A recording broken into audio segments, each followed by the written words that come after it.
Olá, seja bem-vindo a esse módulo 4 do curso de revitalização de igrejas. Esse módulo nós vamos falar um pouco sobre o desenho da revitalização.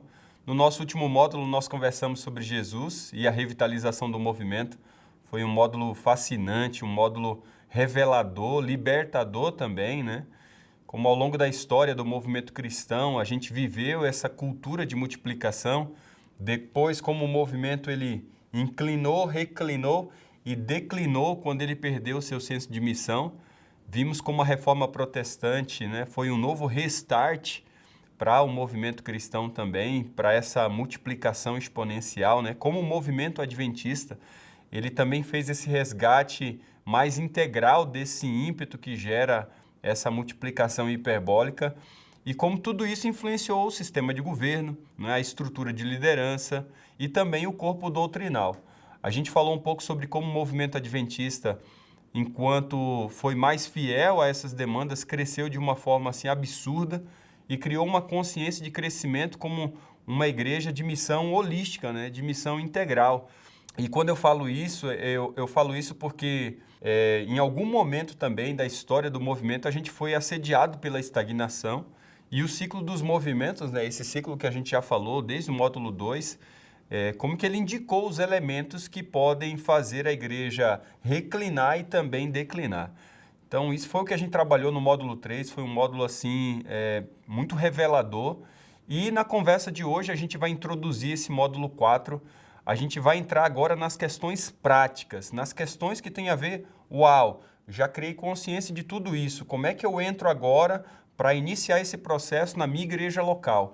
Então, o módulo 4 e o módulo 5 são módulos práticos daquilo que a gente vai começar a trabalhar no nosso contexto para ver a revitalização acontecendo, para ver toda essa consciência em ação, né? Nós vamos entrar em questões práticas para definir a execução do plano de revitalização de igrejas, basicamente aí no seu contexto, né? E nesse módulo especificamente, nós vamos trabalhar aqui a análise do contexto da igreja, onde vai acontecer a revitalização. Nós vamos criar esse desenho da revitalização, que é basicamente o roteiro do processo, daquilo que nós temos que fazer, passo a passo, bem esquematizado de como que a gente vai fazer a revitalização. A gente vai trabalhar também implementações, né? Nós vamos falar aí sobre soluções fundamentais aplicadas na igreja e, por último, a avaliação. A gente vai reavaliar o contexto após o processo da revitalização, porque o nosso objetivo final é ter uma igreja com uma cultura de pensamento de multiplicação, ou seja, uma igreja que se torna plantadora de outras igrejas, né? Quando a gente chega lá na maturidade no ciclo dos movimentos e ela então inclina novamente, que é quando ela se multiplica, né? Eu falo isso porque uma boa parte das igrejas elas não entenderam a primeira ordem que saiu da boca de Deus, né? A primeira ordem que saiu da boca de Deus foi crescer e multiplicai-vos. É isso que a gente encontra em Gênesis, no capítulo 1, versículo 28. E esse chamado envolve reprodução e multiplicação. Nós estamos falando de igrejas que possuem essa intencionalidade em gerar outras igrejas. Quando a gente olha e percebe que poucas igrejas plantam outras igrejas, a gente vai detectando que essas igrejas entram em estágio de estagnação e declínio. E boa parte da estrutura de liderança está contribuindo, de certa forma, para isso. Isso é muito triste, ruim. Eis a razão porque a gente está entrando nesse processo da revitalização. E eu sempre digo que nós não podemos entrar num processo de revitalização com essa magnitude de mudança de cultura, mudanças de práticas, sem ter informações claras que nos ajudem a sermos mais assertivos na revitalização. Então, o primeiro passo para nós entrarmos nesse processo é analisar o nosso contexto, perceber os recursos que nós dispomos, né, as pessoas que entrarão nesse processo, avaliar que tipo de cultura tem a nossa igreja e como também avaliar a nossa comunidade interna e a nossa comunidade externa. Então, entrando basicamente nessa aula de hoje, que é para a gente analisar o contexto da revitalização, isso envolve observar e ter respostas claras da perspectiva pelo menos de 3 áreas. A primeira área é a análise da igreja. A gente precisa saber qual que é a situação da nossa igreja. E depois desses 3 módulos, você já tem consciência, já tem background suficiente para você fazer uma análise do que a gente vai descobrir na igreja local, né? Que tipo de cultura é predominante no nosso processo de mudança, se a igreja tem cultura de subtração, de adição, né? Para aquilo que a gente aspira, que é uma cultura de multiplicação.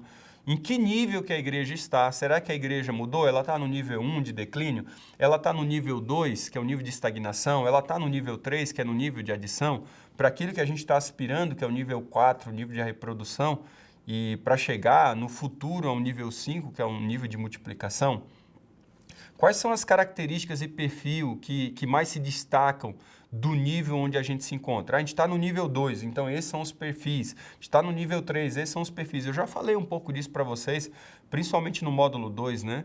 Nós também vamos entender qual que é a natureza ativa, né, da nossa igreja. Dentro daquelas 9 características da natureza da igreja no livro de Atos, lembra? Quando a gente falou da igreja prosética, que é a igreja de oração, a igreja escriturística, que é fundamentada na palavra, a igreja litúrgica, que é a igreja que adora, a igreja coinônica, que é a igreja que tem comunhão cristã, a igreja diaconal, que é a igreja que serve, a igreja poimênica, que é uma igreja pastoral, a igreja querigmática, que é uma igreja que proclama, a igreja martírica, que é uma igreja que testemunha, que tem um modo de vida de testemunho, e a igreja didaquê, que é uma igreja que ensina. Então, quando você olha esses elementos da natureza da igreja, qual que na nossa igreja está ativo, está acontecendo, está dando resultado, é eficaz? A gente analisa isso também. E a gente também começa a olhar qual que é a perspectiva da cultura do passado. Como é que era a nossa igreja no passado? Que tipo de cultura ela tinha? Porque é possível que ela tenha começado com um nível 4, mas regrediu para um nível 2, um nível 3. É possível de que a nossa igreja, ela tenha tido uma cultura mais de multiplicação, mas ela regrediu para um contexto de adição e agora está num contexto de manutenção. Então, como é que nós estamos agora no presente e o que a gente aspira no futuro? É muito importante a gente analisar isso. A gente olhar qual que é o padrão dominante, né, depois de todos esses últimos meses, esses últimos anos, e como é que esse padrão afeta as 3 dimensões da multiplicação. Quando a gente fala dessas 3 dimensões aqui, deve apontar para aqueles elementos que favoreçam aquele ambiente de multiplicação de discípulos que fazem discípulos, líderes que geram líderes e também de igrejas que plantam outras igrejas. Então, quando a gente analisa esse contexto, a gente tem um quadro geral da nossa igreja.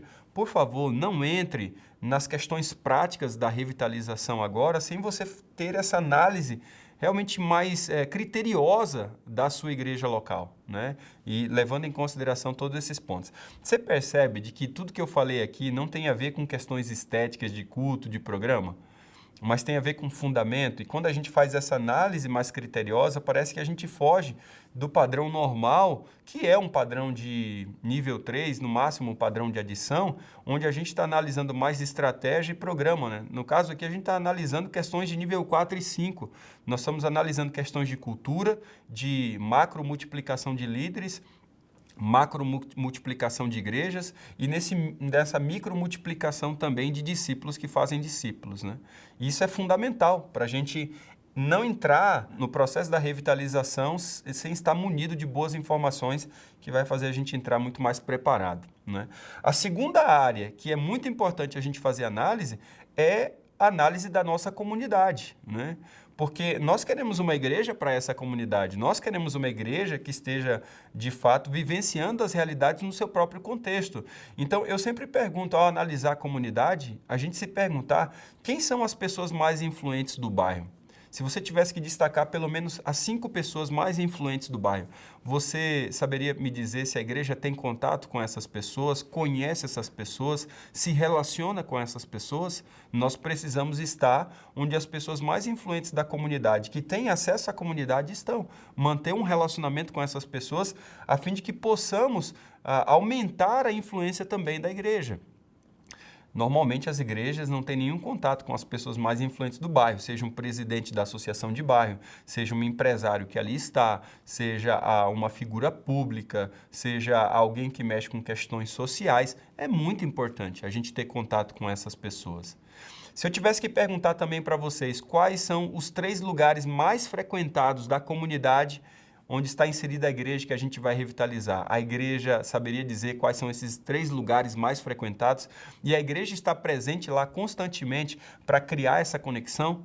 Eu falo isso, por exemplo, no meu bairro aqui, os 3 lugares mais frequentados é a frutaria do Maurício, né? O outro lugar é uma padaria chamada Padarias Curitiba, antes se chamava Padaria Aquipão, e o outro lugar é um mercadinho chamado Chalela. Então, basicamente, a maior parte das pessoas na comunidade frequentam esses 3 ambientes. E se eu quiser estar onde as pessoas da minha comunidade estão, eu tenho que levar a minha igreja a estar lá também. Eu tenho que levar a minha igreja a manter esse relacionamento nesses contextos.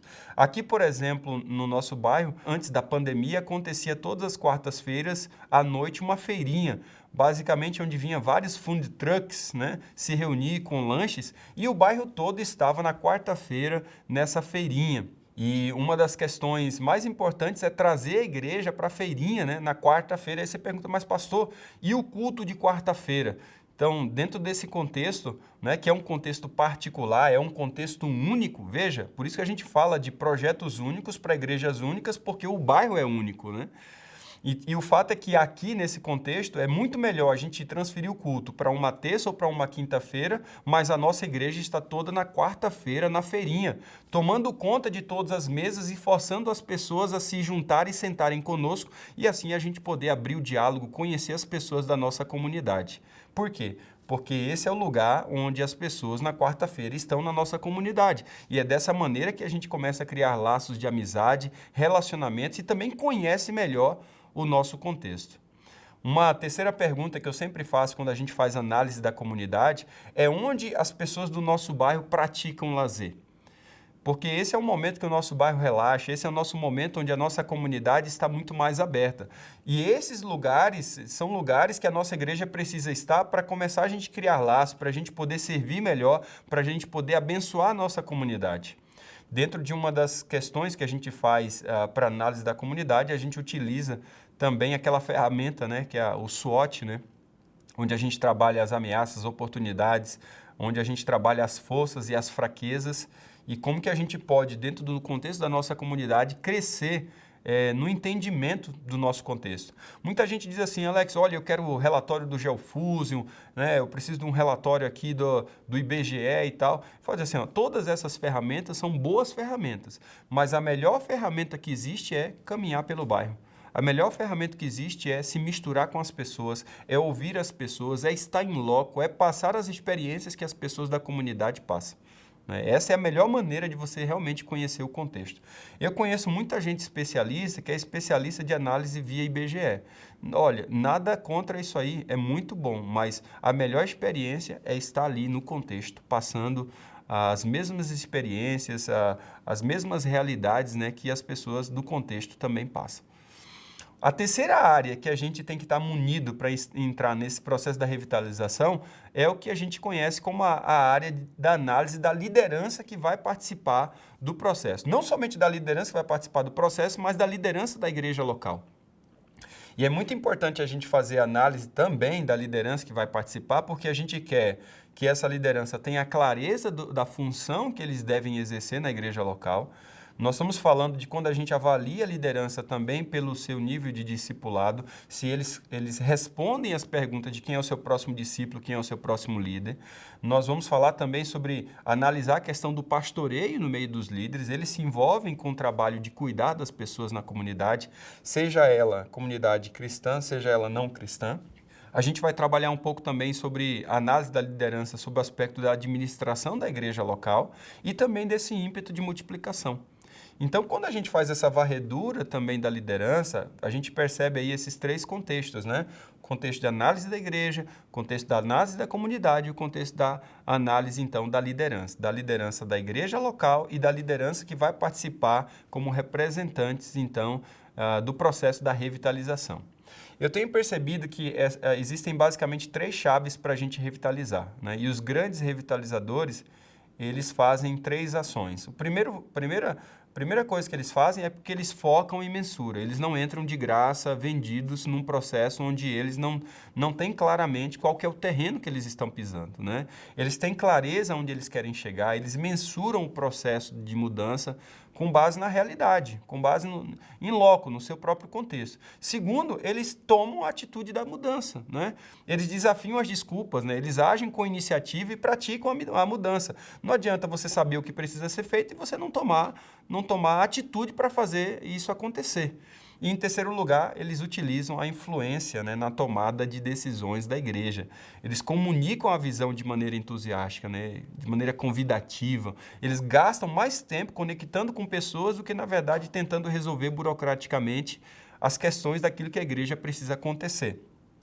Isso quer dizer que eles têm uma habilidade de costurar melhor as coisas, né? De dialogar, de participar, de envolver as pessoas no processo. E nesse sentido é muito importante a gente saber as respostas para as 3 perguntas básicas que a gente precisa ter na revitalização, né? São questões que, na verdade, quando a gente está ali na residência, em mesas, a gente coloca isso para as pessoas interagirem e responderem, né? As 3 respostas para as perguntas básicas, a primeira delas é: o que determina que a gente está revitalizado? Né? O que vai chegar assim, uau, chegamos lá? Né? Então a gente vai perceber de que muito dessa resposta envolve quando a gente está pronto para engravidar, para a gente plantar uma outra igreja. A segunda pergunta que a gente tem que estar pronto para responder nesse processo é: que atitudes nós tomamos que nos dão a certeza da revitalização? Ou seja, quais são as medidas de direção? Né? Quais são as práticas que nós estamos tomando para levar exatamente a esse ponto da gente estar pronto para engravidar? E a terceira pergunta é: que decisões a gente está tomando ou foram tomadas que garantiram a mudança, né? Quais foram aquelas questões que a gente levou para a comissão, foi ratificado, que a gente levou então para a recomendação para o plenário da igreja e a igreja aceitou e que a gente precisa ter como certo? São premissas que a gente precisa ter como certo para que a revitalização de fato aconteça. Quando nós temos as respostas para essas perguntas, e a gente sabe claramente de que tipo de igreja nós estamos lidando, com que tipo de liderança nós estamos falando, com qual comunidade temos, né? A gente tem um background necessário para entrar num processo que pode ser muito mais eficaz, né? Eu acredito muito nisso. Bem, na nossa próxima conversa, nós vamos falar sobre o roteiro prático da revitalização. Eu quero pegar um pouco desse material com vocês, que já é entrando dentro do contexto prático, tá bom? E aqui atrás nós temos um box cheio com basicamente o roteiro. Então eu quero explicar aqui nesse box para você, por exemplo, esse roteiro aqui da revitalização, tá bom? Como é que a gente faz? É uma timeline, é um roadmap das atitudes que a gente desenvolve para ter a revitalização acontecendo, tá bom? Então quando a gente fizer isso aqui, a gente vai poder definir os elementos que são cruciais para a gente internalizar uma visão de multiplicação com essa mudança de cultura, né, que vai afetar os valores, as narrativas e também as práticas, né? Aí a gente vai perceber, né, quais são aqueles fatores que destravam a igreja e que ajudam a serem mais fiéis à sua vocação. Bem, eu estou ansioso para a gente tratar sobre esse assunto. A gente se encontra então na nossa próxima aula. Até breve.